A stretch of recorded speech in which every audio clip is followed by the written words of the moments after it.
podcast is part of the Sports Social Podcast Network.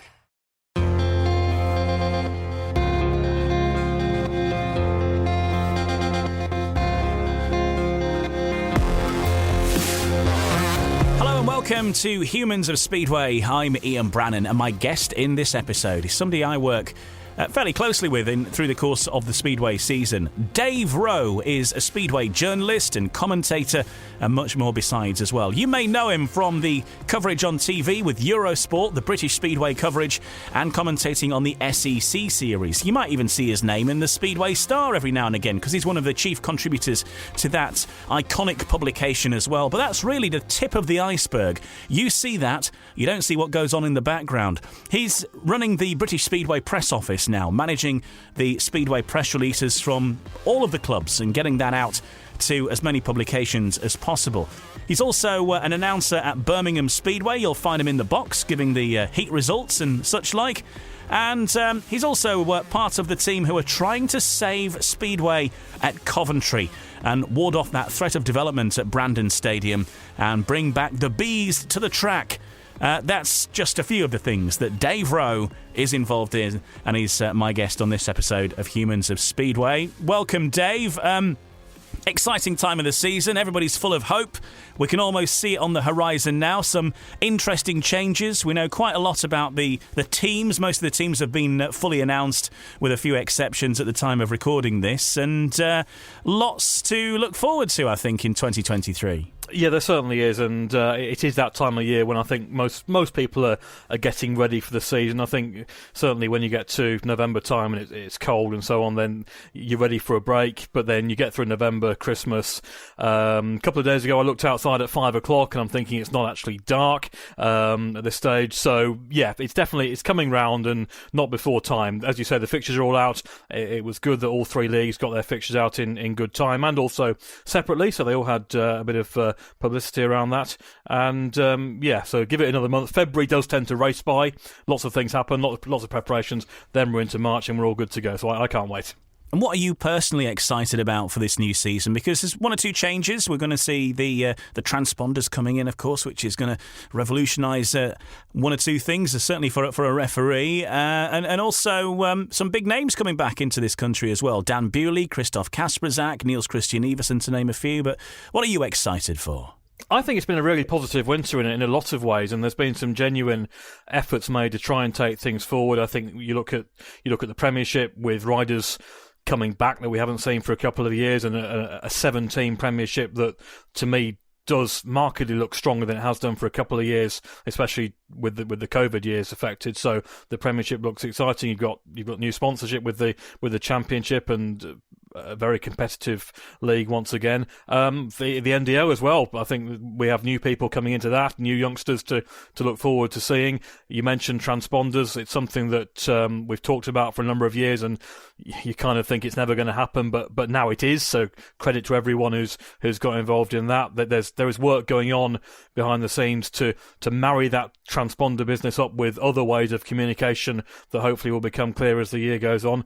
All about giving more information, more timely information, better information, and making it a better all-round product in keeping with other motorsport. And we're going the right way in a number of ways, I believe. And I think it's a really interesting year ahead. You last year, you took in about 100 meetings there or thereabouts. I mean, that's a lot of Speedway, even for the most ardent fan. You know, I don't know anybody who saw more Speedway than you last year.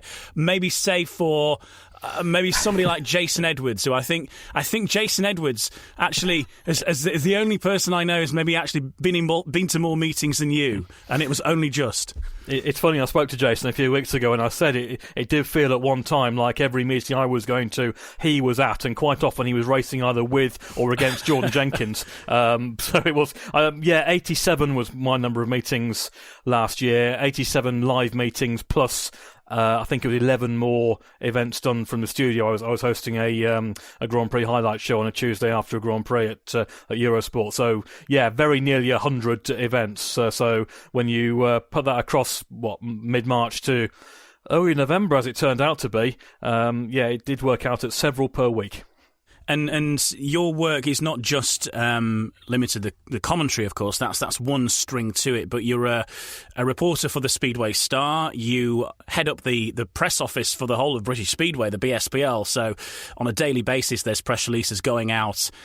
Even in the close season, quite often, there's at least one press release a week, even in the quietest part of the season. But when the season gets going from March, it's going to be every single day. You're involved in the operation at Birmingham. You've also been involved in the fight to bring back Speedway to Coventry as well. So you've got a lot of things going on, more than just the journalism side and the commentary side of it. So Speedway, I mean, takes up most of your time, I imagine. Yes, it does. I mean, I'm also a football reporter on Talksport, which keeps me going through the winter as well when there are the quiet times in Speedway. So generally you'll find me out at a game most weekends and several midweeks working for Talksport. It's good to have that variety. But yeah, clearly during the Speedway season it is pretty full on. The media side of it is the main thing. We'll definitely mention as we go on. We'll definitely mention dear old Nigel Pearson, who got me very much involved in the BSPL, or BSPA as was then, side of things many years ago. So I had worked with him for a long time. He put together a very strong all-round team in a number of areas. And when the news came through, terrible news last April, then it was, I think, a natural move that team, as it was, would continue essentially doing what they were doing. And yes, I have the privilege of fronting it, but there are lots of people around that do a great job and help out. So it's not just me, but it's certainly a big part of what I do. Obviously, Speedway Star, you mentioned there. There's a lot of news content that I'm responsible there, and also match coverage. Speedway Star, people will be aware, changed quite substantially, probably 4 or 5 years ago now, in that they used to have a number of local correspondents. They took the decision to take it mainly in-house. I think it's worked out. I must admit at the time I was slightly sceptical, even though I was going to have an involvement in it. But I think the content is strong. They're reaching out to many riders, promoters and team managers, arguably more than they ever were. So I think, and the Speedway Star, more than anyone probably, have done such a job to keep going in the economic conditions, and especially during COVID, that they continued to publish a magazine for a sport that had to be shut down for a year, pretty much. So that was fantastic. So yeah, busy with Speedway Star. I'm the track announcer at Birmingham.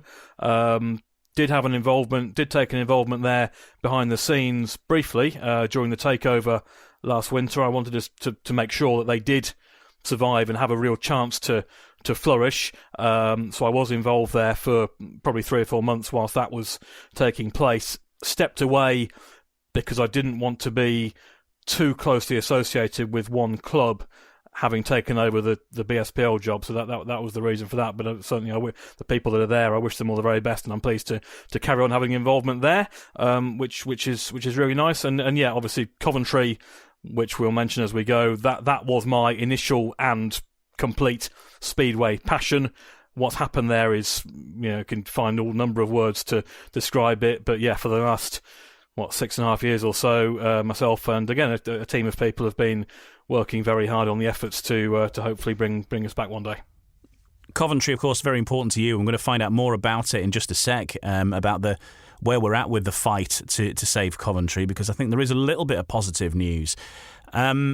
Just to go back to Coventry, anybody listening to this who's under the age of 25 will never have experienced that day that so many Speedway fans had going to Brandon Stadium, because before the days of the National Speedway Stadium or Cardiff, quite often it was Coventry where everything was held. There were so many big events, British finals, intercontinental finals, overseas finals, all sorts of stuff used to happen there, Riders' Championships, and of course the Coventry Bees, one of the big names in Speedway as well. What was your introduction then to Speedway, Dave? How did Speedway come into your life? Yeah, Coventry used to stage the majority of the major events, and in fact it was the Grand Prix venue for the British Grand Prix for the 3 years before Cardiff. So 98 to 2000, it ran at Brandon. It ran the British final for many years. You mentioned the overseas as well, World Team Cups. It had all the major events, and they were always very special days, and they were always immaculately presented under the Ochiltree family. You always knew it would work like clockwork, and that was the professionalism of the club. My time watching goes back to, well, I suppose, in terms of remembering stuff, you're looking at late 1980s. I was taken, as most people were, I suppose, taken by my dad, my late father, and certainly the late 80s, which saw Coventry win the British League back-to-back, 87-88. Those are probably the seasons where at the moment, that's where my first memories are of Coventry and the sport in general. But it does go back a bit before that, and then obviously, through the 90s and into current day. But so many big meetings in that venue and so many great nights. It was a great place to watch Speedway.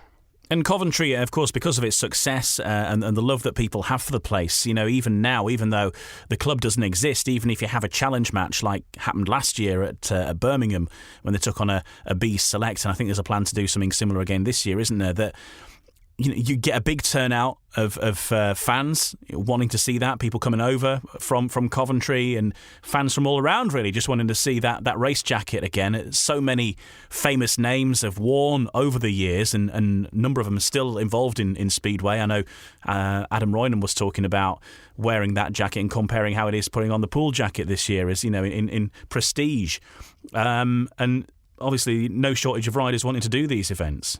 Yeah, there's never been any problem really in getting riders to appear in these one-off meetings. Certainly in 2017, which was the first year after Coventry closed, there were 4 or 5 meetings around the country. There was one at Poole, in fact, and one at Wolverhampton, Leicester, and Birmingham. And Jeff Davis, one of my colleagues, actually was very closely involved in putting these teams together. And no shortage of people that wanted to ride. Gradually, as the years have gone on, of course, a few have retired since then, unfortunately, but there are still several active and some quite high profile, and it's I don't think any great secret that Birmingham ran challenge matches against both Coventry and Cradley towards the back end of last season, and they had 2 of their best crowds for those, because the interest in those clubs is massive. So there's definitely a demand for it. I'm really pleased to see the plans for a Swindon Challenge at Oxford at the end of March this year. I think it's a great idea,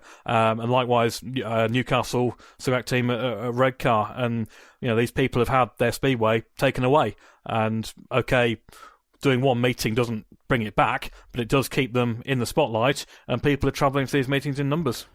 Bringing it back full-time, though, is the ultimate aim, and that dream continues. You've got your Save Coventry Speedway group, but also Save the Brandon Stadium group, because I know there's a few stock car enthusiasts also equally invested in this, that they want to see motorsport as a whole return to Brandon Stadium, and that dream is very much still alive. You had a big boost in November, which we'll talk about in a sec, but you initially must be a bit of a shock that Speedway's not going to be returning to Brandon after all, and that 2017 season with the Bees not in it was a bit strange for everybody, but then that's where the real work for yourselves began.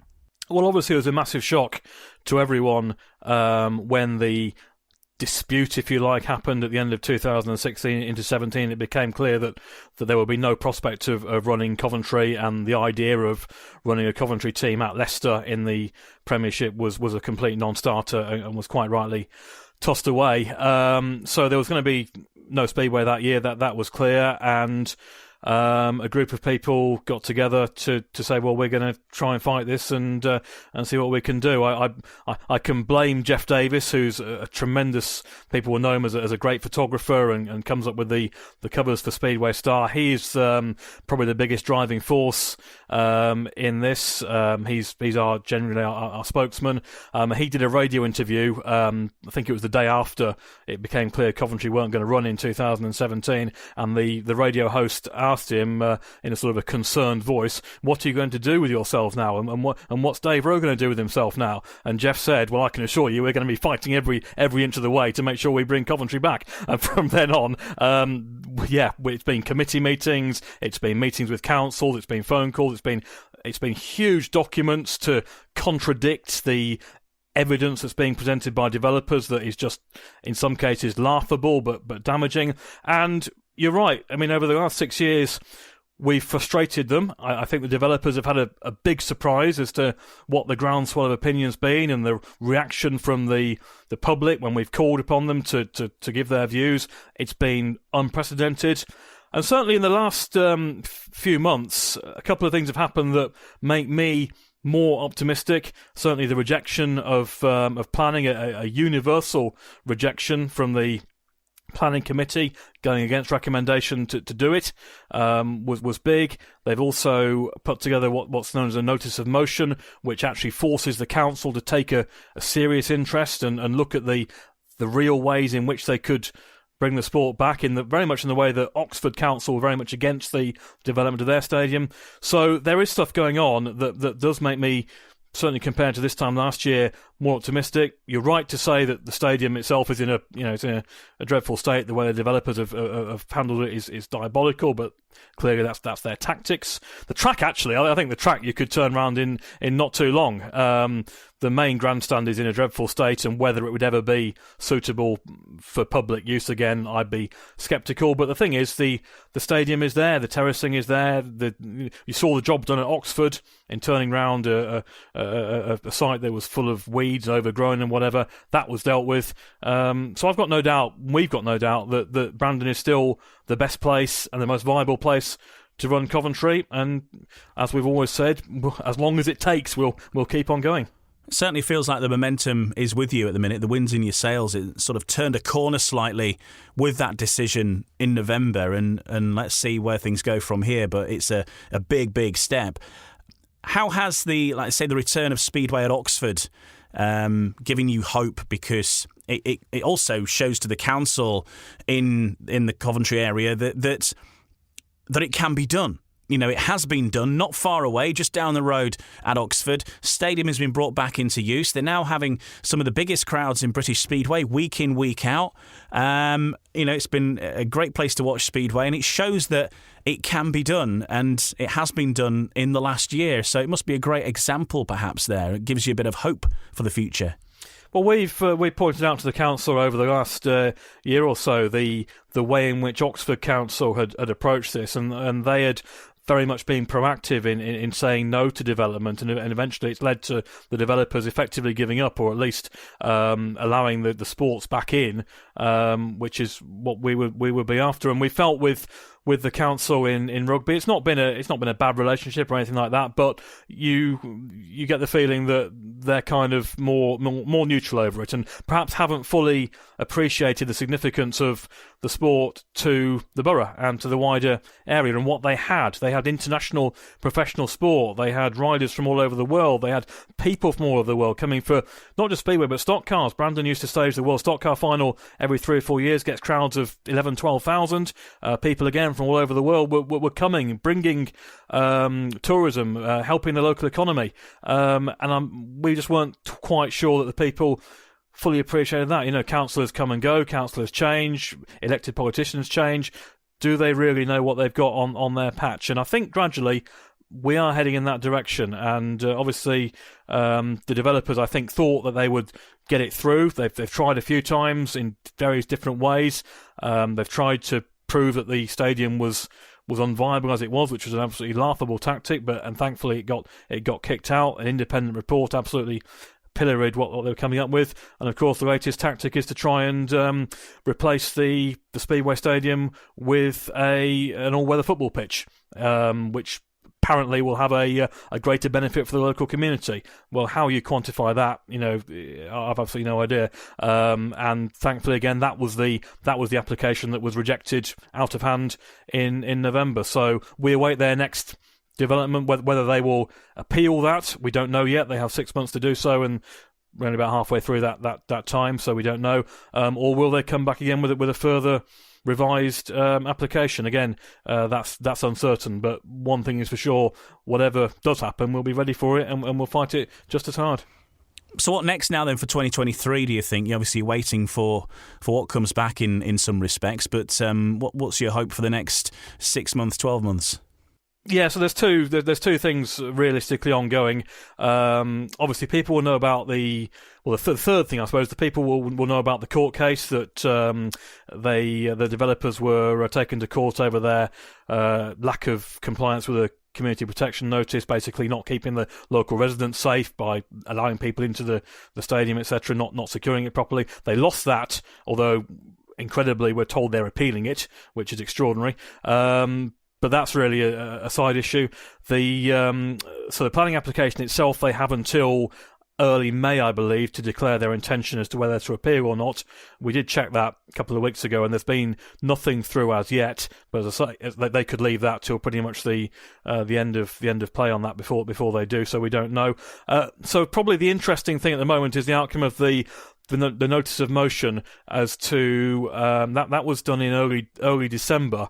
The resolution was passed that the council have to take a serious look at the options that could exist for bringing the sport back and recognising the significance. So there are some meetings scheduled in the not too distant future to work around that and see, whether there is any way through with it. So certainly the next 2 or 3 months will be interesting. Can't say for sure whether we'll hear anything or be able to have anything publicised. But as ever, I'd say there are things behind the scenes going on. And as I said at the start, certainly the last year or so, things do look up. It was a real minefield a year ago, a lot of frustration about lack of communication and all sorts. That's definitely improved. And yeah, next few months will be interesting. Well, keep fighting the good fight there, Dave, because I think yourselves, and obviously you've seen what happens it's happened at Oxford, and the sort of a different project, of course, but the North Side situation with Steve Lawson and the crew there, who have gone out and built a track and started from scratch there to bring Workington back. So it is great that it is possible to see these names coming back to Speedway, and hopefully Coventry can be another one sometime soon in the future. Yeah, the Workington project looks absolutely superb. You see the pictures, what's gone on there. I hope to get up there this season myself, because what they've done there is remarkable, and they brought a club back that was lost at Derwent Park 3 or 4 years ago, and they brought them back, and hopefully they'll flourish in the NDL, and who knows beyond that. And people have shown that it can be done, and you don't need fantastic facilities to be able to provide something that gives everyone their enjoyment. And I look at a lot of admiration for what they've done at Redcar, when I'd never been there before 2021, been there 5 or 6 times now. Great racetrack, great community, family-friendly atmosphere, good viewing, really everything you could want. And that, if that's the model going forward for several clubs, then that's absolutely fine by me. Swindon, as you mentioned, there's another one. I think it's so disappointing, and the Abbey Stadium is still there. The track is there in mint condition, and what's happened there, again, I think it's got a lot of questions about it. That again, people have been deprived of their sport, and they've not had the answers, and I don't like this word viability. It's used too often in development, and quite often there's no real. I won't use the word evidence, but there's nothing. It's used as a convenience, in my view, and certainly Swindon is one that's disappointing for me for several reasons. Yeah, it's not viable for the developers. That's the thing. It's not a viable speedway club, because of course we know that's not the truth. But it's just not viable for them having a speedway track in the middle of their housing estate.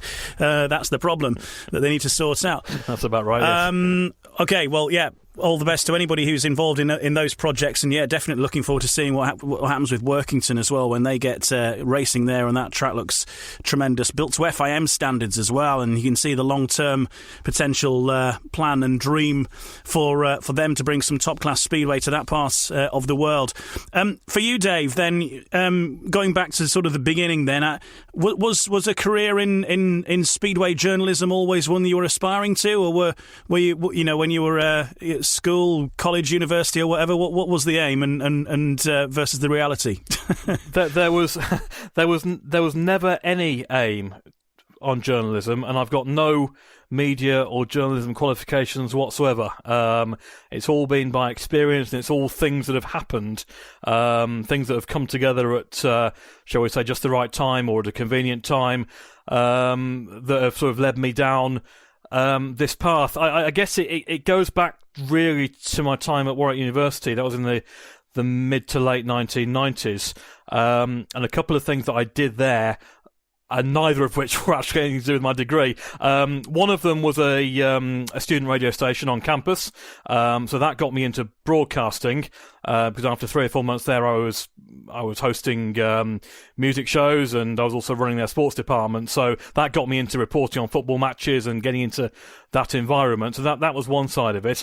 The other thing was that my degree was in computing, and rather than spending too much time on that computing degree, I actually used a great deal of time in building a website for Coventry Speedway. And that's at a time when the internet was only really just becoming fashionable. We're talking, as I say, probably about 96. So at that time, Speedway clubs didn't have their own websites. This one was only the second UK Speedway club website. The first one actually was Middlesbrough. So yeah, mine coming out of Warwick University was a Coventry site. Fairly simple website, just mainly text, a few logos, and it was news updates, match reports, stats, and so on. And of course, it was completely unofficial. So it was my own view from the terraces. So if the team wasn't performing, or maybe if I felt the track wasn't very good, or the club was getting something wrong, I'd say so. I always felt it was fairly measured, but it was completely my view as a fan. And I suppose I wondered at the time what the club really thought about it. But anyway, so this was towards the late 90s, into the early 2000s, and by this time the clubs were switched on to the need for improved communication. They were getting their own websites, and the person doing Coventry was a guy called Mike Berry. Very good journalist, a really established journalist, great writer. He publishes nowadays he publishes a magazine called Backpass, which is a retro football magazine. Really good read. And Mike actually emailed me a couple of times to check some details and whatever, and then out of the blue he emailed me and asked if I'd be interested in writing the reports for the official club site. And that was just before the 2002 season. So what that meant was that my own website basically stopped. We called it a merger. We said, right, my website's merging with the official site, and, join me here, et cetera, et cetera. It was unpaid, but the bonus was I didn't need to pay for a season ticket, because what I now had was a press pass for all meetings at Brandon. And that was for the 2002 season. There was a real thrill on that day, turning up on press day, being in the same room as people like Billy Hamill, Andreas Jonsson. I've got to admit, I was quite wary of Colin Pratt, who was the promoter and manager at the time. I guess I knew that they knew that this was the guy that had been writing the unofficial website previously and was now sort of on the inside. So I actually kept a fairly low profile in that first year. I just did what I was there for. But what happened over time, and certainly in the next couple of years, Mike had a lot of commitments elsewhere, and he was gradually stepping away from day-to-day Speedway involvement. And suddenly, really out of nowhere, I was finding Colin Pratt was phoning me with stuff for the website. And Colin was an absolute gem, absolutely brilliant, completely different to how I expected him. Once he trusted you, then that was it. He would back you in absolutely everything. That was the case with riders, officials, whatever. Even if you were in trouble with something or you'd done something that was wrong, he would still back you if he trusted you. And he was absolutely brilliant. And then in 04 I took over the programme at Coventry, and in 05 they gave me the job as press officer. I did that at Brandon right up to the closure. So that was really how it all started, and it started from a university project that wasn't writing a website to being invited to come in on the main scene. There's no going back, though, is there? Once you cross the tracks, you as you say, you were the fan on the terraces, writing about your own thoughts, and it's a passion of yours. You go to the Speedway, you pay your money at the turnstile or whatever, you go in and watch, and you can have your opinion and go again. I think once you become involved in the sports, and it probably goes for other sports as well, but once you are behind the curtain, maybe slightly, that you have to look at things from a different way, and you maybe find yourself then understanding more why certain things that maybe frustrated you in the past have happened, because I think fans often get frustrated with things, but there are often usually there is a very good explanation for decisions that have been made. Not always, but usually there's a very good explanation. You do see an awful lot more. I think to an extent the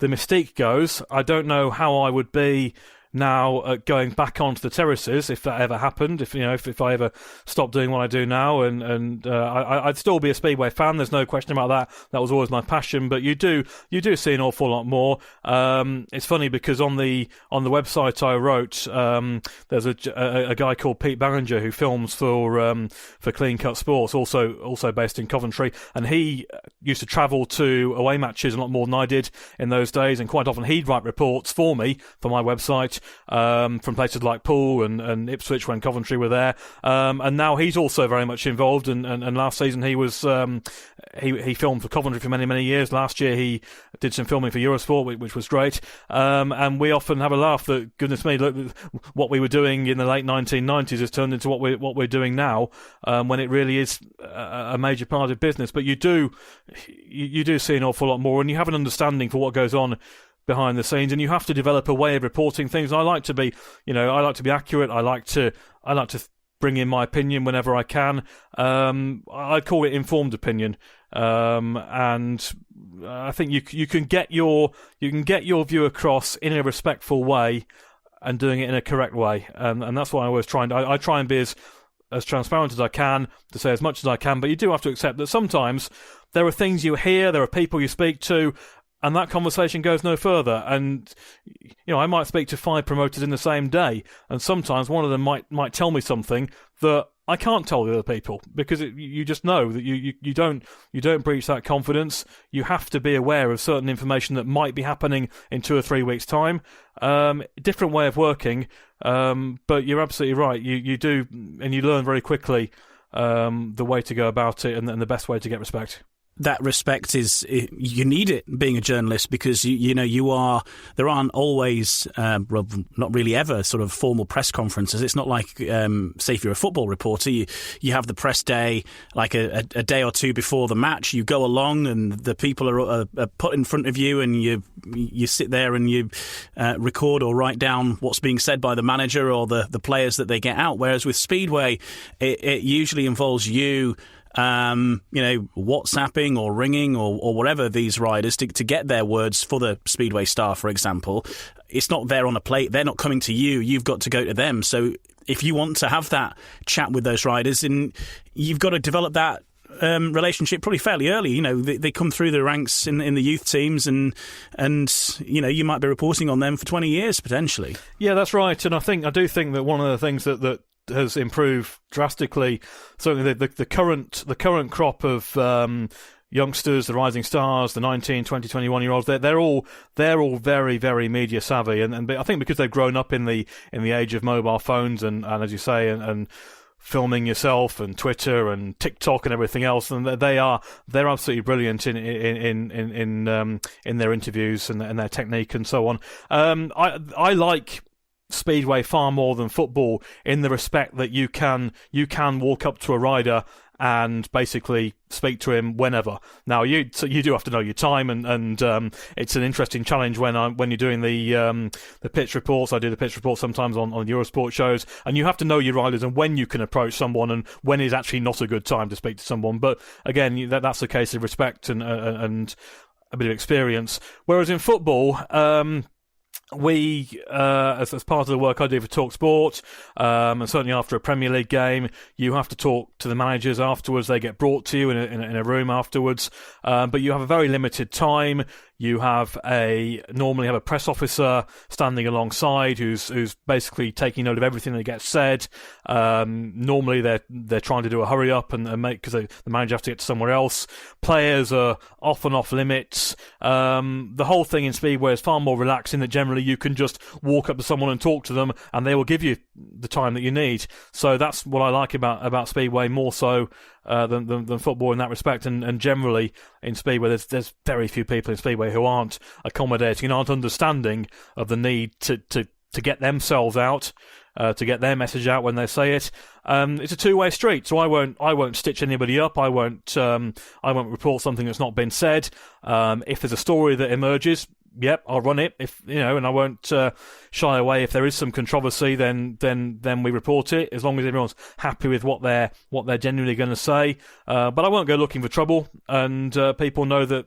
I think when they speak to me, then they'll get an accurate reflection of that, whether it's in print or if the audio gets used on a podcast or something. So again, it comes down to respect and knowing who you can deal with. And in Speedway, the vast majority of people are really good to deal with. And being in the media for a rider is important, as you mentioned as well. It's not just for the interest of fans to keep up to date with everything that's going on. It is important for riders, and we hear stories of riders. There's riders that we've had on the official British Speedway podcast who have been signed for other teams based on how they've spoken on the podcast.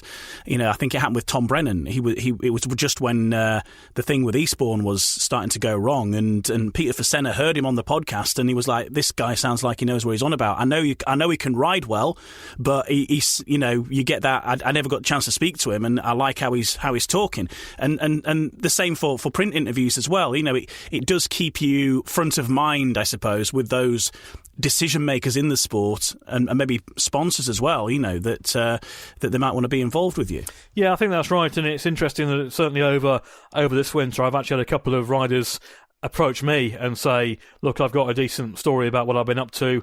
Can we run this somewhere?" And a recent example was I was in touch with Joe Alcock, who had a terrible crash at Scunthorpe early last season when he was riding really well for Kent, and there was a great story behind it, because he recovered, obviously, long road to recovery. He was out of action for the rest of the season, went off and did the Three Peaks Challenge early in the closed season, climbed 3 mountains in just over 24 hours, and is now fighting fit for next season. And it's great to get that sort of story out there. It's something a bit different to somebody saying, I scored 12 points that night, then I scored 13, then I scored 3. It's more, especially at this time of year, I think you want to get more into the characters of sport, the human interest side of it, and we have so much in this sport and interesting people to talk to, and I think you're absolutely right. People are understanding more and more the need for that, and it's really interesting to hear that, the promoters are taking note of what people are saying and looking at that before they sign riders. And who knows, if you've got 2 riders on a similar average, well, maybe the way they operate or the way they project themselves on a personal level, maybe that tips the balance if it's a case of 2 riders who are very even in terms of scoring. So it's all about the complete makeup, and perhaps that's more and more important now. Yeah, I think it is. And there was an interview I read with Danny Ford, and they were talking about obviously they've signed Carl Newman and Adam Roynan at reserve, both very, very good riders, and obviously there was a number of riders they could have had based on the points and stuff available, but he was saying that we've got to choose also the right people for the group. That group dynamic and the atmosphere in the pits and in the changing rooms and all that. And so that does really come into it, and maybe you can gauge that a bit more through an interview. Yeah, there's definitely, you always, when a team is doing well, winning championships, winning leagues and being top of tables, you'll always hear there's a great team spirit, because that's natural, I think, in any sport.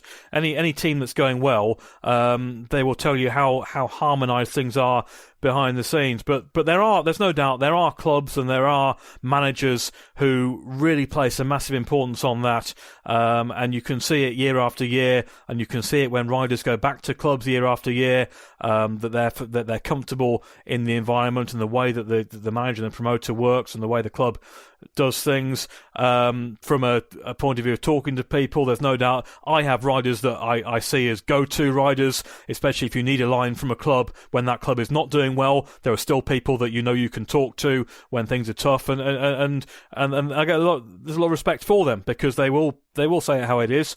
But they won't slag people off, and I think that's a sign of a stable club. Even if you may have lost 3 or 4 meetings, the obvious solution, or the solution in some cases, is to sack everyone and start again, and that's actually not the way you build a club. The way you build a club is by, and I've seen it time and time again. I saw it with Coventry going back to Colin Pratt. You don't just make multiple changes, you actually work with people, and you get the best out of them.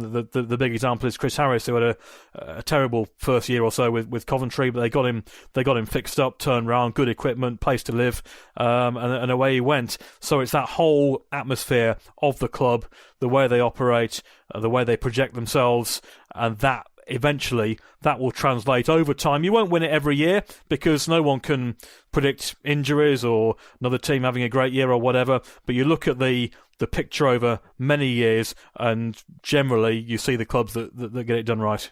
Dave Rowe, my guest on Humans of Speedway, Speedway journalist and also commentator. We'll talk more about Speedway commentary in the next part of this podcast, because his voice can be heard on the British Speedway coverage on Eurosport, and also on the SEC, the Speedway European Championships coverage, where he's lead commentator alongside Sam Ermolenko.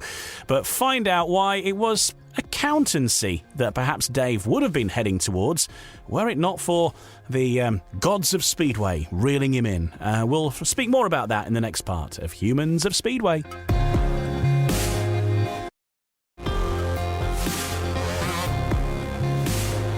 Welcome back to Humans of Speedway, especially if this is your first time. Well, the good news is we've got a couple of other recent episodes all ready for you to listen to as soon as you finish this. You can hear my chat with Leon Flint and his dad, Gary. Leon, of course, the British Under-21 and Under-19 champion. His dad is team manager and co-promoter of the Berwick Bandits.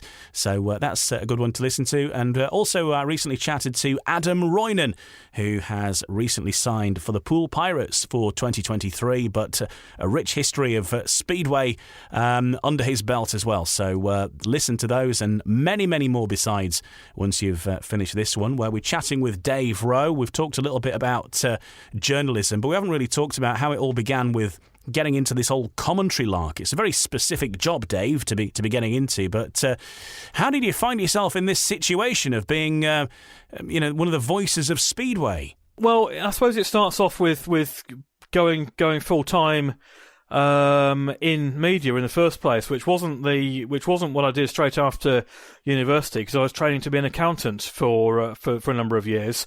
Certainly in the early 2000s, I was doing a bit of football reporting on the side. That arose from the university, and we get to the name once again of Nigel Pearson, who has given numerous people over the last 20 years or so their break in the sport.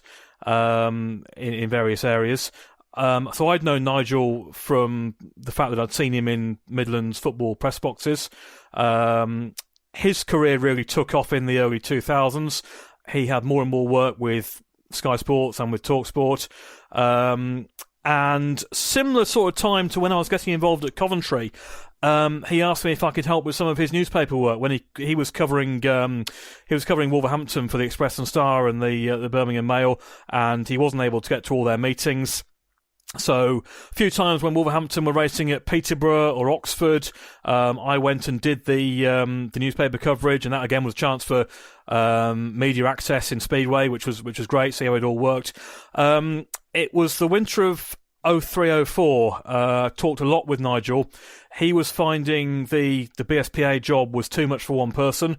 Along with everything else he was doing, he was becoming rapidly Sky's #1 Speedway commentator. At the time, of course, Tony Millard was also on the scene. Nigel was getting involved in Sky Darts and all sorts of other things. For me, I was at the final stage of my accountancy exams. So at that point, I had a choice to make. those exams, the final stage, are a lot of work. So the choice to make was either step away from the media work I was doing, don't take that opportunity, or take probably a gamble, which was to go self-employed, see what I could pick up, knowing there were some good contacts around and there was likely to be a decent amount of work, and knowing that if I quit my job and quit doing the exams, I could go back to it in a year or two's time if it didn't work out with Speedway.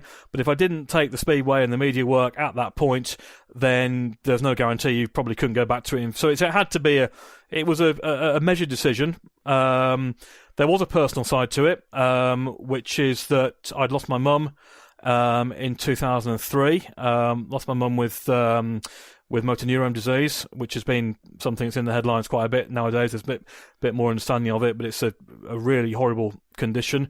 And ever since then, I've sort of taken the view that you're better off doing something that makes you happy, because you never know how long it's going to last for, and you never know what's going to happen.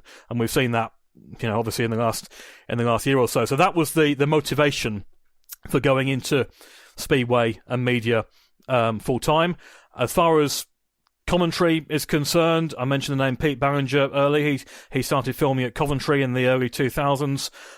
In 2004, he asked me if I'd like to commentate on the Coventry home meetings for his DVDs, which I did, and I'd never really thought about it, but I did.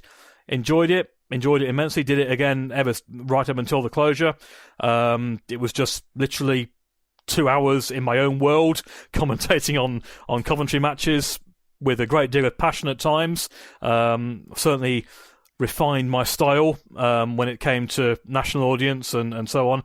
But yeah, and then various doors opened to the point that in 2014, Eurosport had rights to Swedish League for a few years and the Speedway Euro Championship, which I've carried on doing. And then, of course, Eurosport getting the domestic coverage and being involved in that. So it's been going on for a while. Like I say, it's my style has changed a bit over the years, but probably of all the things I do, the match commentary is what I enjoy the most. It's in the zone, it's the passion, it's communicating, it's telling people exactly what's going on. He can do that, he will do that. Whoa, look at that great race, bringing the viewer an insight into my thoughts, but also keeping them in touch with what's going on. The riders are the heroes. They make the show. Yeah, really, really enjoy doing that side of it. Because commentary is always something I've never really done, and then now I do it for BSN. But it has been quite a learning curve for me over the last year. But I've always had a great respect for anybody that's done commentary, because I have tried it in the past, and it is hard. I think anyway, as a broadcasting discipline goes, it is one of the harder ones. You're not just coming off the back of a Michael Jackson record and then selling a promotion where you can go on holiday and then going into a Madonna record. That's can be tricky for some people, but I find that fairly easy. Whereas with commentary, you've got particularly with Speedway, though. I think, if you're doing different sports move at obviously different paces. The fact that Speedway is 4 guys all very close together, quite often, they're wearing team suits, and so it's very hard to decipher one from the other in that split second of a moment. There's so many little things going on in that minute. Relaying that and conversely, filling that minute when there's absolutely naff all going on in a heat. These are fairly important skills that you have to learn. That's right. So you've got the 1 minute of action, and then that there's going to be 3 or 4 minutes either side, whatever happens, where either you're looking at replays or discussing overall. So the pace of what you're doing undoubtedly changes, and that is different to, in football you have the great moments of excitement when the goal goes in, but obviously the game is always going on. The question I always get asked about football is, how do you recognise the players? And a lot of it is instinctive. At least with Speedway, you've only got 4 on the track rather than 22 on the pitch. But it is, yeah. It's one thing I do find is that I much prefer, or find it easier, I should say, to doing work live compared to working on recorded stuff when you know what's going to happen. I think there's always, when you're working on something live, you do not know what's going to happen. Anything could happen. You could see a fantastic race, you could see a fantastic overtake, you could see a big crash. Anything can happen literally in seconds, and that sort of uncertainty adds to the drama of what you do. The way I've always felt is that I've always gone with enthusiasm. I think that's really important. I think there's nothing worse, in my view, than a commentator who sounds bored by what he's watching, whatever sport it is, because if the commentator is bored, then how on earth can he expect the viewers to have any interest? So you want to grab your audience. Wow, this is fantastic. And that was why, look, Nigel and Kelvin was, they grabbed people. There's no doubt about that. They knew how to do it. And you've got to have that. But it's a challenge. And the one thing I'd also say to people, and look, we know people will have their views about who they like, who they don't like, and I completely get that. We're all acquired taste to a reason, but to an extent. But the one thing that I think a lot of people don't realise is that quite often when you're on TV, you can be talking, you can be commentating on a race, you will have people chatting in your headphones throughout that race, quite often about things that don't relate to you at all, but they can easily put you off. And so what I often say is, if you hear a commentator say something quite bizarre that makes no sense whatsoever, that may well be because he's heard something in his headphones that he's trying to work out what the heck was that about. Doesn't matter to him, it doesn't have any effect on him whatsoever, doesn't change what he's doing, but that's something that can really, really get in your head. So there are challenges, but yeah, thoroughly enjoy doing it, and it's all about, for me, communicating it with enthusiasm. And those distractions can just be some slight little thing, because I think you get so in the zone. But I had one, I think it might have been at Redcar or somewhere like that, where I was commentating and somebody was asking me to go out to do the 50-50 draw, and I'm like, I'm actually on air at the minute. But you can't say that because you're on the telly doing the commentary. It's like you just have to resort to waving your arms a bit. That's like, great. We have times at football when, especially if the press box is near to the crowd, and somebody in the crowd will turn round to you or want to borrow your team sheet or something, and you say, "Look, that red light, I'm on air." And it's all the things that can go wrong. All the fun of the fair. You mentioned Nigel Pearson there, and of course people will know that we sadly lost Nigel last year, which was a huge shock to everyone. You have really been the one who has carried the torch for Speedway, really, because Nigel was so at the centre of the media coverage that Speedway got, in terms of not just sending press releases out, but writing them, helping clubs write them, disseminating, getting the maximum coverage. And he was in charge of the press office and managing that side of things for British Speedway. And of course, all of a sudden, he wasn't there anymore.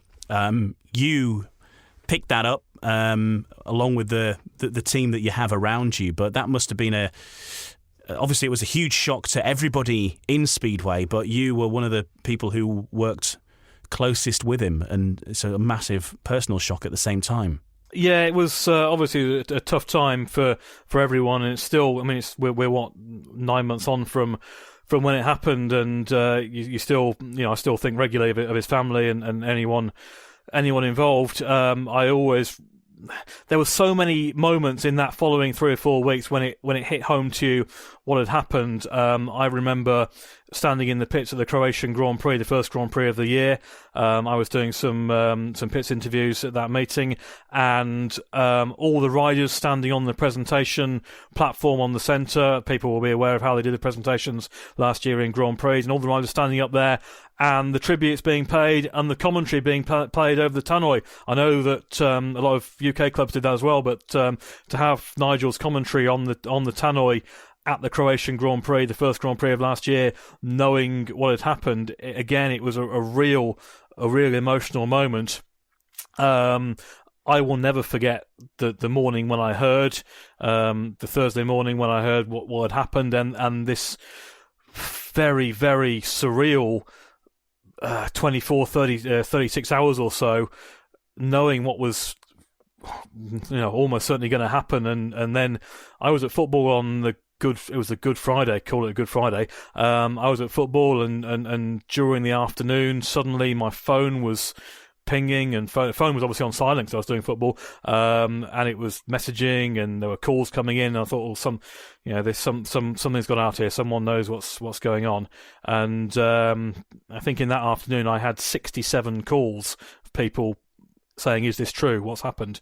So yeah, we got the statement out eventually, brief statement, and then further tributes. The next, like you say, the next 3 or 4 weeks were tough. The funeral, which I know you were at yourself, Ian, was an event, wasn't it? The funeral was an event, which it was crazy. Probably exactly in the way Nigel would have.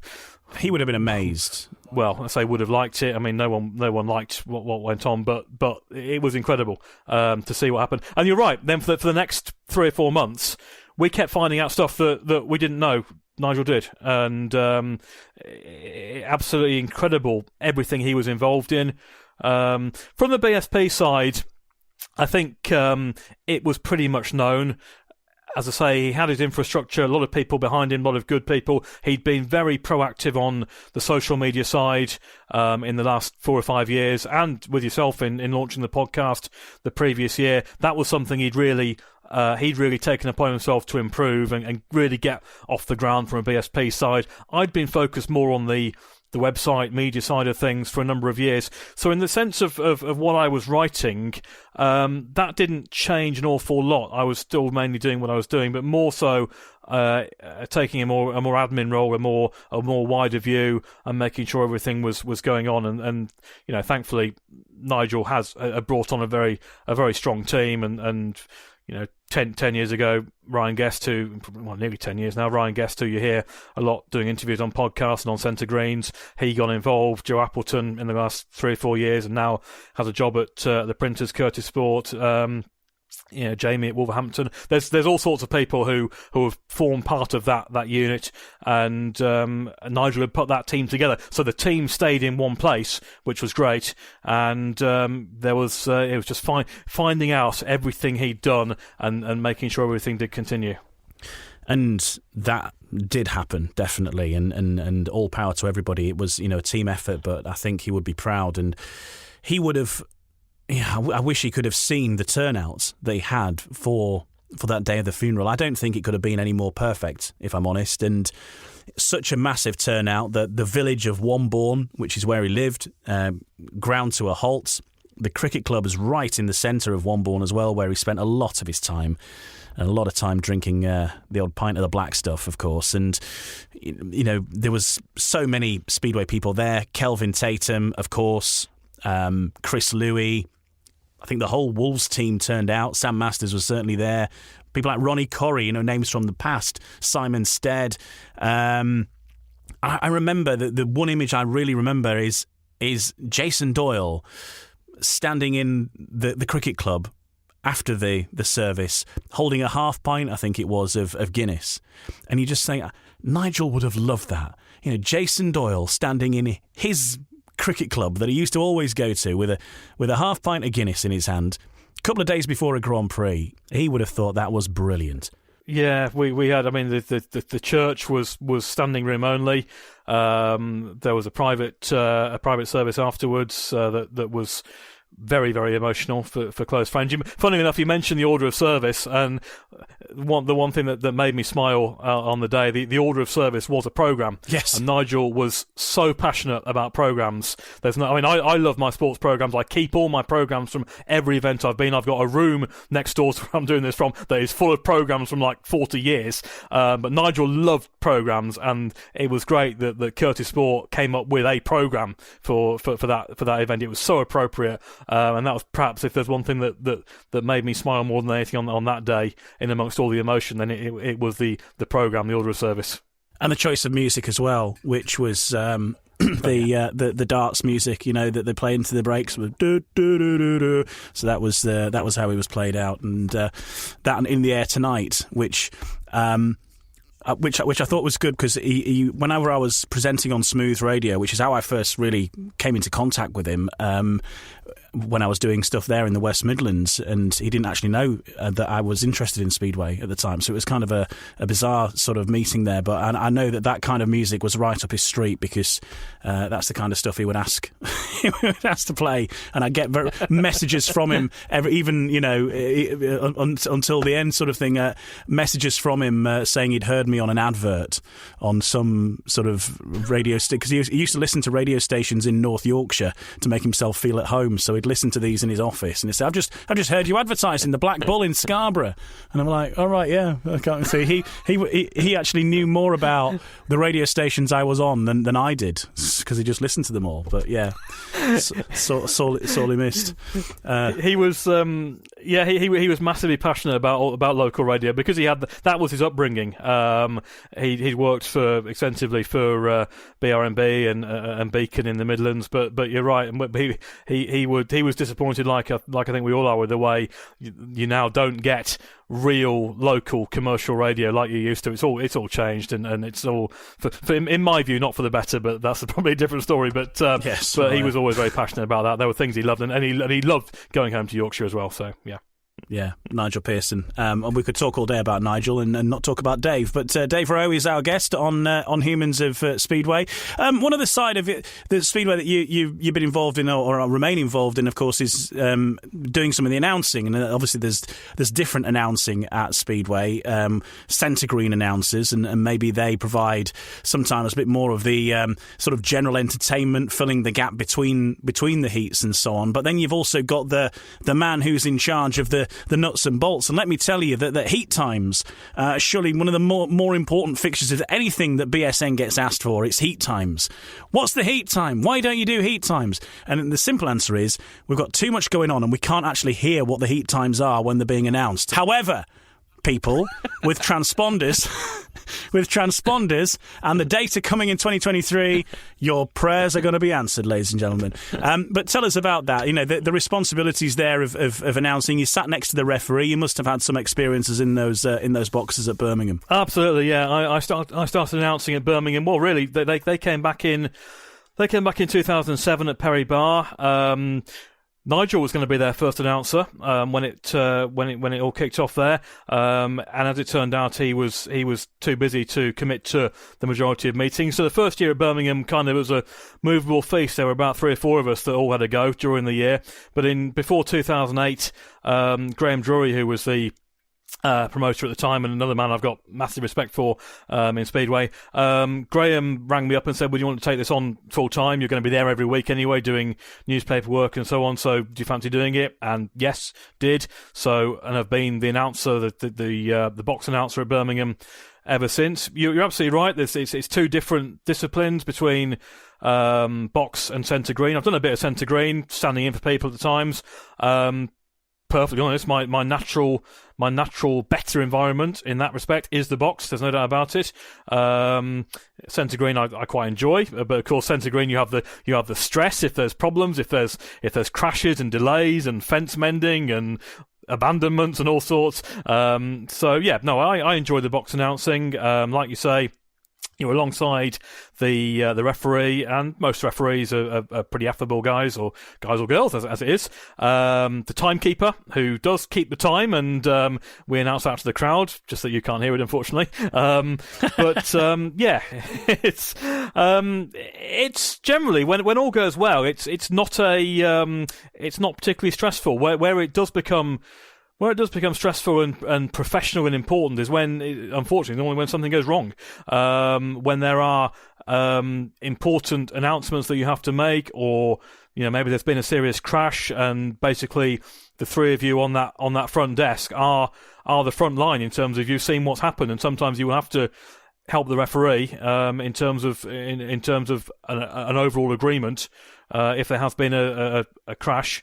If a rider may get hurt, that if a rider is seriously hurt, that is all firmly documented, and that has to be correct. So these sort of discussions do happen. So that's the more difficult side of it. But generally, meeting by meeting, it can be good fun. And yes, you get to hear I was going to say you get to hear the conversations that team managers and riders have with the referee, but of course that's not entirely true. You only hear one side of it. You only hear the referee's side of it, and sometimes that can be quite funny when a rider or a team manager rings up to complain about a decision. And I would say 95% of the time, I would see an incident in the same way as a referee, and therefore I'll be surprised if someone rings up to complain about it. There are, of course, everyone has opinions, so there are times when the referee will say the rider in X is excluded, and I'll think, don't really agree with that, but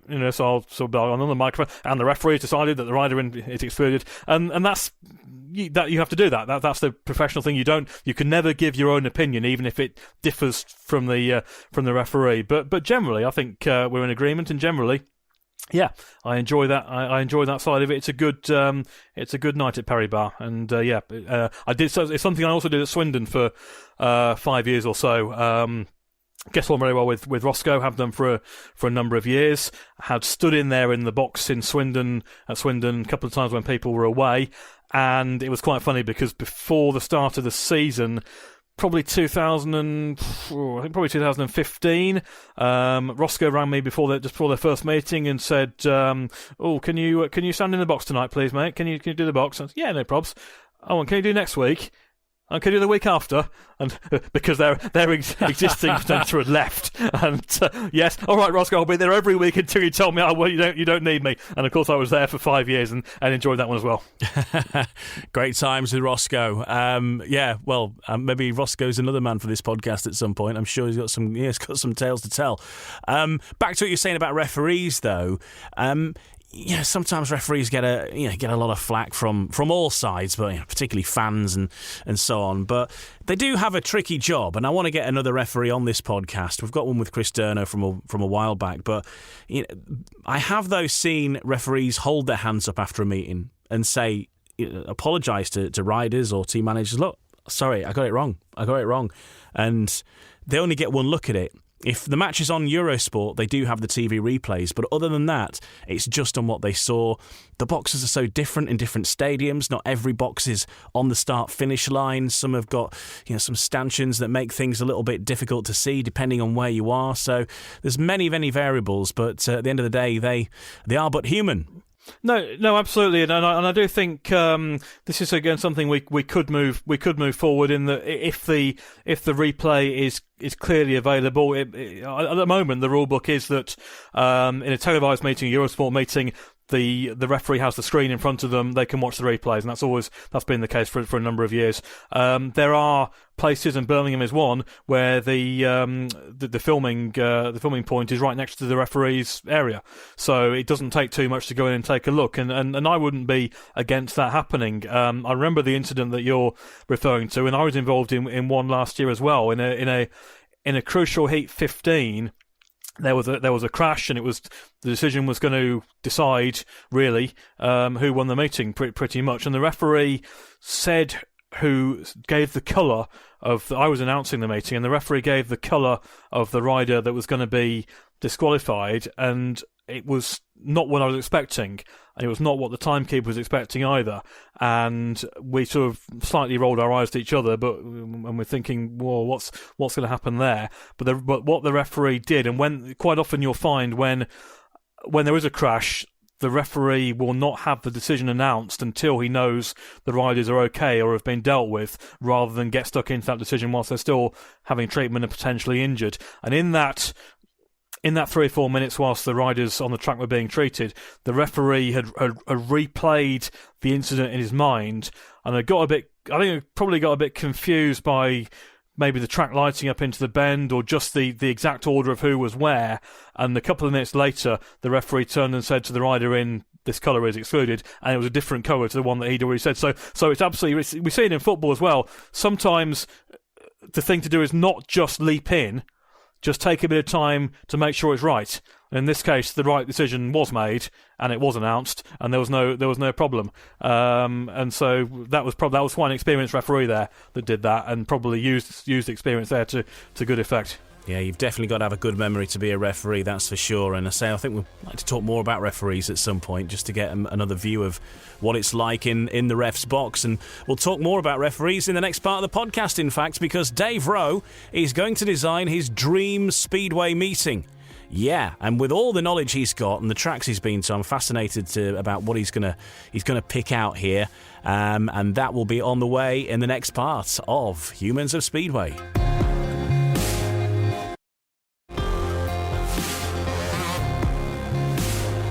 Welcome back to Humans of Speedway. I'm Ian Brannan. My guest in this episode is Dave Rowe.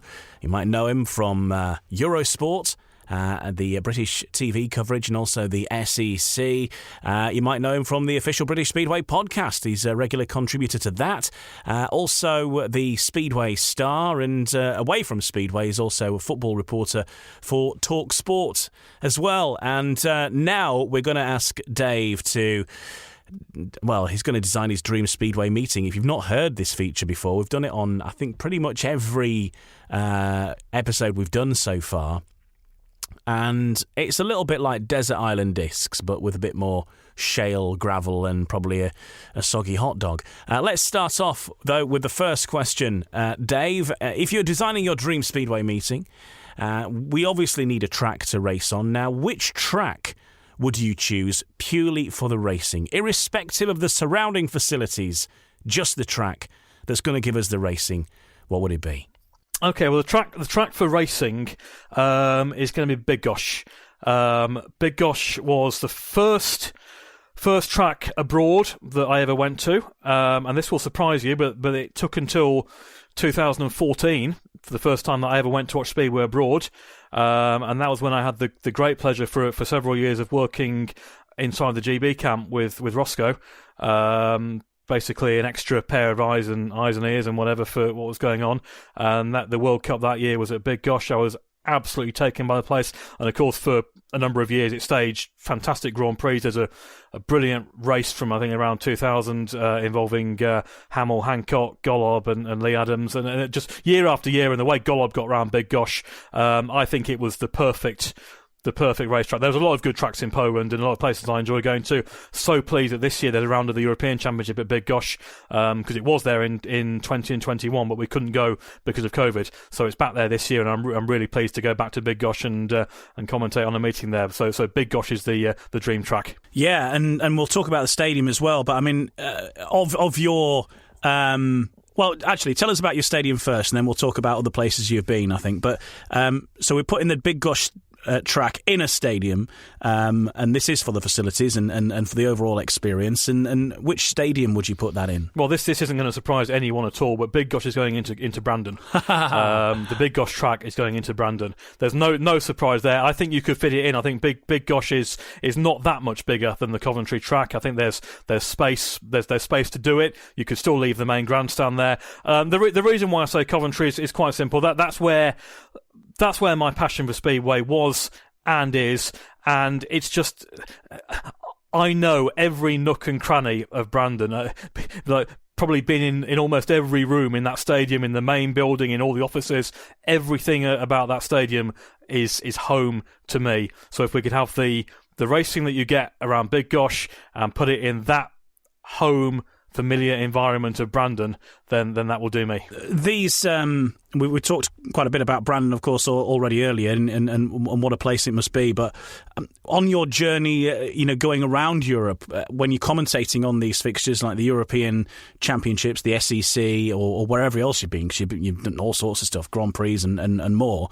Tell us about some of the weird and wonderful places you've been, because some of these tracks are, particularly ones in Sweden I'm thinking of, they can be quite weird and wonderful locations in the middle of forests and all sorts of inaccessible places like that, and of course the Polish scene as well. And tell us about those adventures and what it's like taking in Speedway in other countries.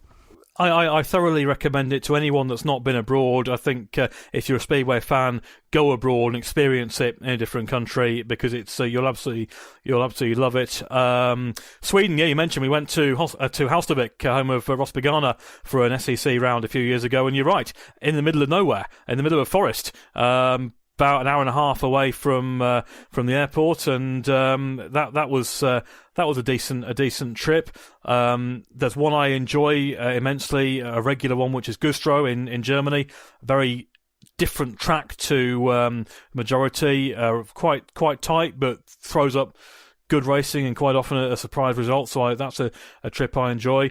Did Russia twice, obviously before current tensions, but been to Togliatti a couple of times, once for the World Cup and once for Europeans. Quite a challenge to get all the paperwork done, but enjoyable. Nothing wrong with it when we got there. So that was good. Poland, obviously, everyone talks about Poland. I love watching Speedway in Poland. I also love the food in Poland. And the fact that you can watch a meeting in Poland and then you can be in the town square having a meal at 11 o'clock at night in the summer. There's nothing better. And I mentioned Big Gosh in the Dream track, but you can add Torun, you can add Leszno, you can add Wrocław. Going to Częstochowa this year, which I'm looking forward to, not being there before. Just the whole atmosphere of Speedway out there in Poland is thoroughly enjoyable. I'll tell you a quick story about Rybnik, which was the first time we went there in 2016 for a European Championship round. And we went there, we were flying out of Luton, myself and Sam, on the Saturday morning. The plane was delayed, horrible delay, 4 or 5 hours. But we weren't overly panicked because we knew that the weather forecast in Rybnik was horrendous, and that the meeting was likely to be rained off and called and rearranged the next day anyway. So there was no great panic. We landed in Katowice. It was about half an hour from Rybnik. As expected, teeming rain. Forecast was absolutely bang on. And when we landed, Sam had a text message from to say that the meeting had been abandoned, called off, and would be restaged the following day. So fine, we took it quite leisurely. We got to the hotel. We arranged to meet up in the evening, and I suddenly sort of got this, started to look at social media and started looking at a few things, and thought, actually, there's nothing here that says this meeting has been called off. And the rain was stopping. It was still pretty damp and drizzly, but the rain was stopping. And it transpired that basically the FIM Europe jury had stepped in and said, no, actually this meeting will take place tonight. You will relay the track. We have a window in the weather. We will delay the meeting if we have to. We will run this meeting tonight. So we were making our plans for a night out in Rybnik, and I almost missed the meeting because if we hadn't been checking the fact that it actually hadn't been officially called off. So we actually got there to the stadium about half an hour before the scheduled start time. They then delayed it by another hour or so to get it on. But that was the nearest we came to missing a meeting, Rybnik, when we were in. The indications were it was off, and then it wasn't. So that was the end of our first year doing the SEC, and thank goodness we got there. Otherwise, it might have been the only year doing the SEC. Let's cross to Dave Rowe and Samer Malenko now commentating in a bar. That's what it would have been. Good stuff, good stuff. Right, let's have a look at your all-time 1 to 7 now. I'm expecting a few Coventry names in here, but go for your dream team then, Dave. There is a strong Coventry element in this. There's also a strong element of riders. I was looking at this, riders who may have been world champion in some cases, but or didn't quite make it. But the first one is Tommy Knudsen. Tommy was my first hero in Speedway. There's no doubt about that. I was in his fan club when he used to get the fan newsletters. He was my absolute hero at Coventry. Definitely one of the best riders never to win the World Championship, but he was captain of Coventry, who won the league in 87 and 88. And then I remember he had a big crash in Australia in the winter of 88, broke his back, and therefore was ruled out. He actually retired and eventually came back, but he was going to miss the 89 season. And my mindset at the time was that if there's no Tommy at Coventry, then Coventry will never win a meeting ever again. That was how significant he was to me at Coventry. As it turned out, 89 started horrendously. They didn't win a meeting for ages, but eventually they did win a few. So yeah, Tommy was great, and I was delighted actually during the pandemic. I did a retro Coventry monthly magazine, and managed to speak to Tommy as one of the first major interviews on that. So yeah, really pleased, and he had a fantastic career. Fantastic, yeah, one of the great names of Speedway of that era for sure. Tommy Knudsen. So who's next? Also Danish, and very long-serving Coventry, probably very much towards the top of appearance record, John Jorgensen. Not a world champion, not an absolute what you would call number one rider.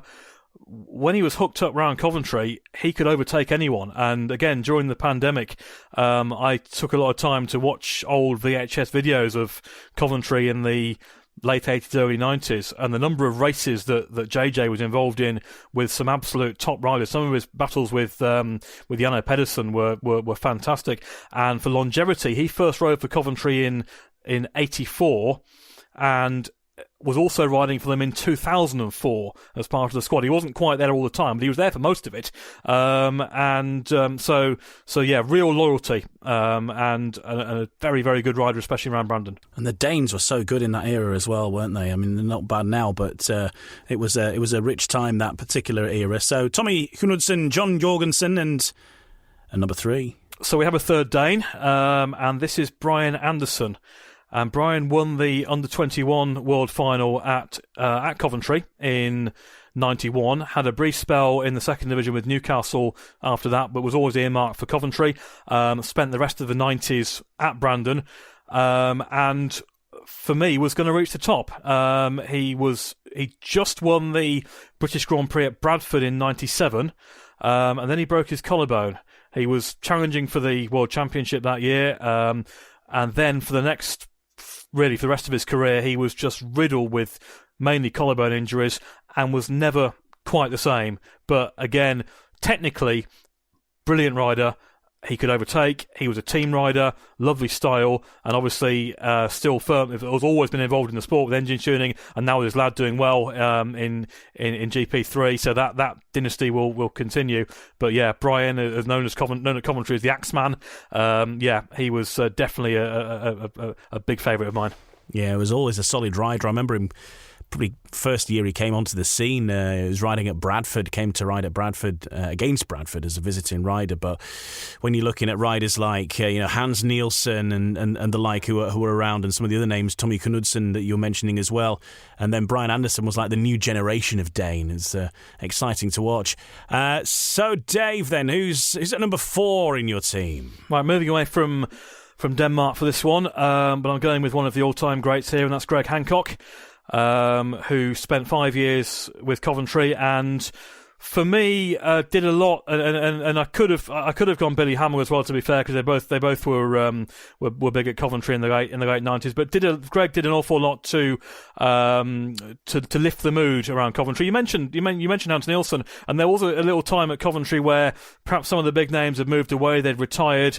Bringing in Greg in 97 along with Brian, who was just coming up to that level at the time, that really did re-energise Coventry at that stage. And Greg, there's also a special reason on this one, not just his 4 World Championships, but he was actually the first rider I ever interviewed. It was in 1998. I was doing a bit of work for a local agency, and they needed Greg Hancock, and they knew that I was a Speedway fan, so I had no qualification to do it, but I just approached Greg after a meeting at Brandon. He was very kind enough to give me 5 minutes of his time. I then wrote up the interview, literally wrote it, because in those days we didn't always email stuff. And for Greg to still be doing what he did at his age and winning 4 world titles, and I have to say that had he not had the personal circumstances with his wife, who knows, at the age of over 50, the way he was skating in his final years, he could still be in the Grand Prix now. So, yeah, Greg, definite legend. Yeah, absolutely. And much of that success coming at the end of his career as well. Obviously, he had that world title, but the other 3 sort of all came late on as well, and showed he still has it now. He's been teaching some of the youth riders as part of this USA meeting that's happening. So now passing on his own knowledge, and his own son coming through as well in Wilbur, and I think Carl behind him as well. So I think the Hancock dynasty might still be with plenty to offer for Speedway yet. So okay, who's your 5th? Fifth rider is Andreas Jonsson of Sweden. Came to Coventry as a youngster in 98. Probably the best newcomer I've ever seen in terms of someone that really excited you from the first time you saw them. He made his debut in a cup semi-final against Wolverhampton, which was always obviously a big tie for Coventry. Scored paid 13. I was checking this back actually. In his first 3 rides for Coventry at Brandon, he beat Samuel Malenko, Michael Carlson, who became Michael Max, and Mark Loram. Scored paid 13, and so instant hero status. Could do things on a bike and could go to parts of the track that really nobody else could. Massive natural talent, became a world number 2. Think would have become a world champion had it not been for the fact that he operated at a really strong time.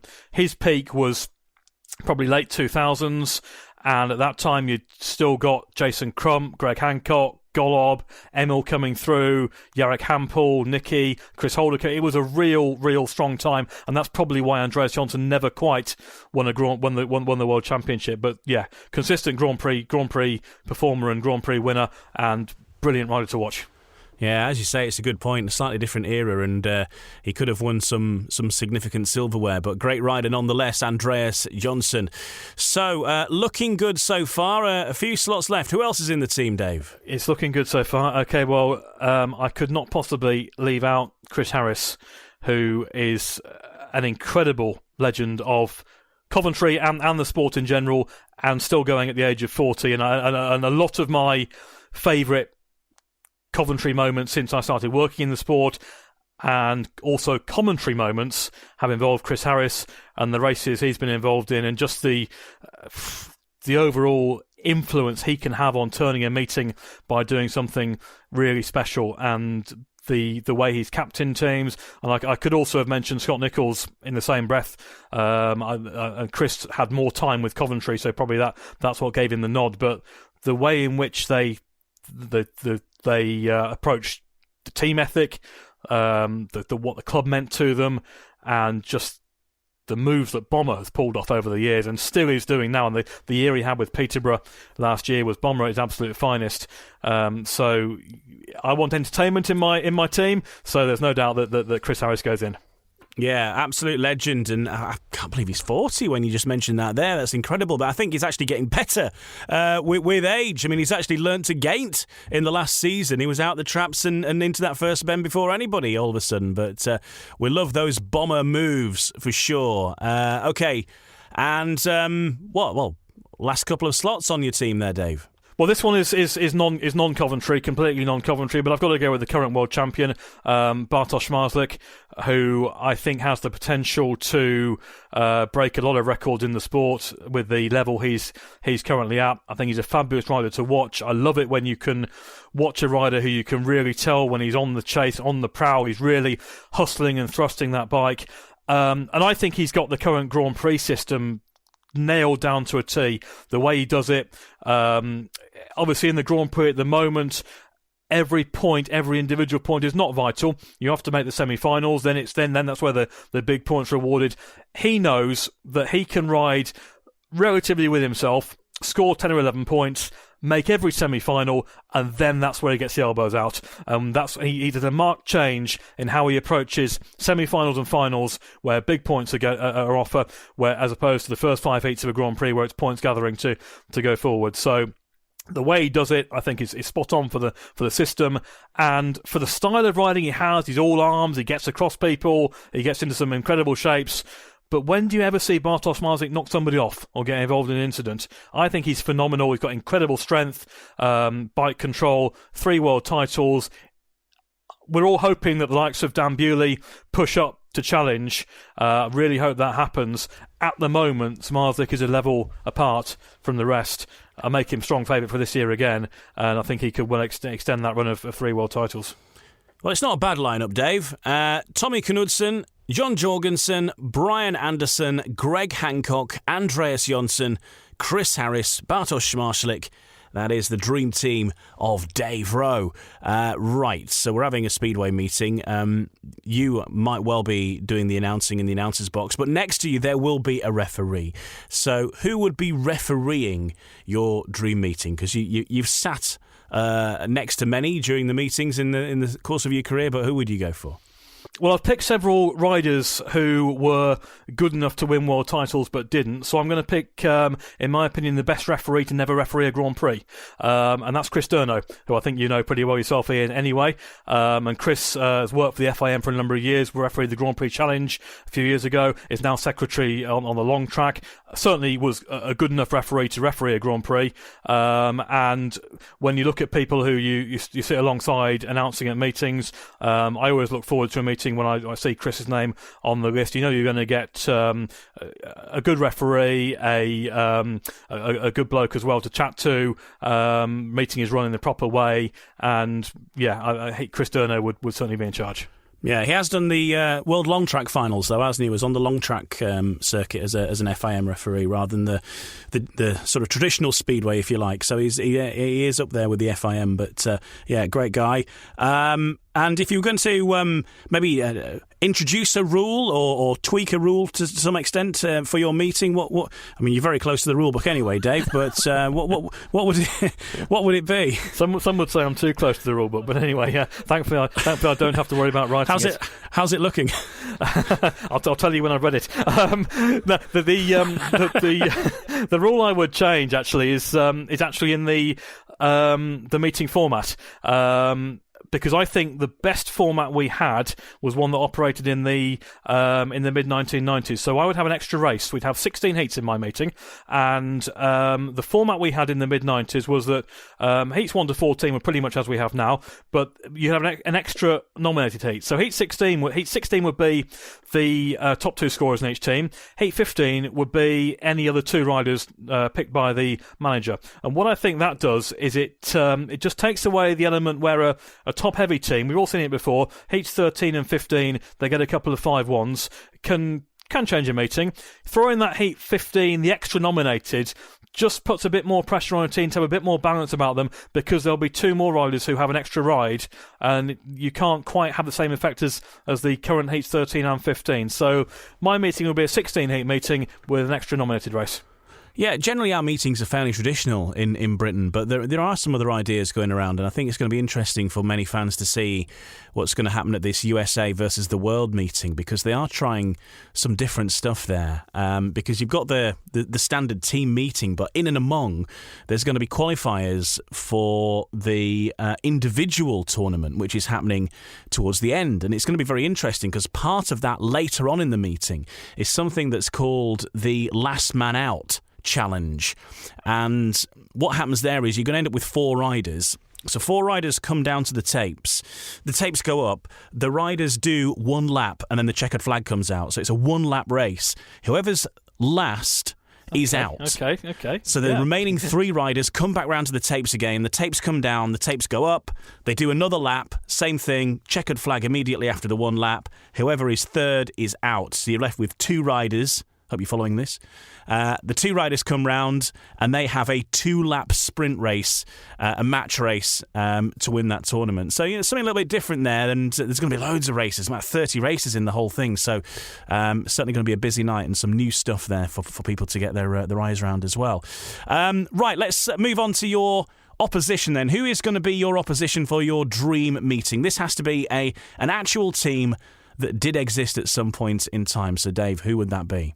The opposition would be Cradley, and there's a further proviso on this one, is that the meeting that I'm running at Brandon / Big Gosh will be an evening meeting, and we will have been at Cradley in the morning in the first leg, if you like, because that was always growing up. That was the perfect scenario, was Cradley against Coventry at Dudley Wood at 11 o'clock on midday. The Pork Sarnies at Dudley Wood as well. The atmosphere, the 2 clubs. I always felt it was a fairly friendly rivalry. It was a big rivalry, but it wasn't quite. Cradley Wolverhampton could get really big at times, but Coventry Cradley was always very strong rivalry, but normally decent respect, and another club that's at the moment is sadly missed. So Cradley would be the opponents. Yeah, sounds like an amazing event, and certainly with providing the pork sandwiches in the first leg as well, then everybody would be fully fueled. Thanks a lot for that, Dave. It's been great chatting with you, and I'm sure lots of people will be interested in your thoughts about your dream meeting and some of the stories of your expeditions as well. And look forward forward to reading your words for the forthcoming season as well, no doubt. Thanks, Ian. And just to say to everyone, hope you keep well over the winter, and look forward to seeing lots of good racing in the spring. And Ian, look forward to catching up with you very shortly in the season. My thanks once again to Dave Rowe, Speedway journalist and commentator, and much more besides as well. And you'll be able to hear Dave back on your tellies when Eurosport's coverage of British Speedway begins in May this year for their coverage of the Premiership. And of course, Dave will be involved in the SEC coverage, the Speedway European Championships, when that returns later in the year as well. And of course, keep up to date with all that Dave's been up to in the Speedway Star, where he's a regular contributor week in, week out with the various match reports that you can see in there. My thanks to you as well for listening. If you want more Humans of Speedway action, well, there's plenty to go at, but the most recent episodes before this will be our chat with Leon Flint and Gary Flint, Leon being the Berwick Bandits captain for 2023 and the reigning under-21 and under-19 British champion, talking all about his incredible year in 2022, including riding at Cardiff for the British Speedway Grand Prix, all that and much more. And of course, Gary, his dad, is the team manager and co-promoter at Berwick as well, and a former rider himself. So some great stories in that one. And prior to that, we spoke to Adam Roynan, who signed for the Poole Pirates in 2023, talking about his career and everything he's been through the course of his long career in British Speedway. Don't forget to like, follow, subscribe, or whatever it is on your particular app of choice so you don't miss any of the future upcoming episodes of Humans of Speedway. We'll catch you on the next one very soon.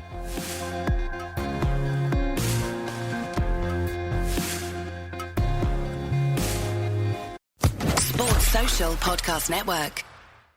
Looking for a fun way to win up to 25 times your money this basketball season? Test your skills on Prize Picks, the most exciting way to play daily fantasy sports. Just select 2 or more players, pick more or less on their projection for a wide variety of stats, and place your entry. It's as easy as that.